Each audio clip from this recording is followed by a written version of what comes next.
આજે લિગાટો કાર લાઇફસ્ટાઇલમાં જે વેરાવળ સોમનાથથી જે હાઈરાઇડર આવી છે GJ32, જેની અંદર અમે ઘણું બધું કામ કરેલું છે કે આખું ઇન્ટિરિયર વર્ક કરેલું છે, નીચેની matting, alloy, LED bulb, ambience light, ઘણું બધું કામ કર્યું. અમે ફાઇનલ રિવ્યૂ સરથી જાણીશું. આટલા દૂરથી અમારા ત્યાં આવ્યા અને ટ્રસ્ટ કેવો રહ્યો સર?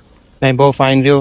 તો ટોટલ આખો ગાડીનો લુક ચેન્જ થઈ ગયો અને મજા આવી, સેટિસ્ફેક્શન મળ્યો. જે અહીંયાથી 400-500 કિલોમીટર દૂર આવ્યા એનું સેટિસ્ફેક્શન લેવલ મજા આવી. 100% સેટિસ્ફેક્શન. આપણા વેરાવળ વાળા જે મિત્રો જોવે છે એમને શું કહેશો કે અહીંયા આવવું જોઈએ? હા, મસ્ટ વિઝિટ છે. અહીંયા વર્થ ઇટ છે આટલું દૂર રહેવું, આવું અને કામ કરાવવાની અહીંયા મજા આવે આપણને. મજા. ફિનિશિંગ વર્ક ટોટલ કરીને દીધું છે ને? હા, ચોક્કસ ફિનિશિંગ વર્ક વાળું. Thank you so much sir, trust રાખ્યો. Thank you so much.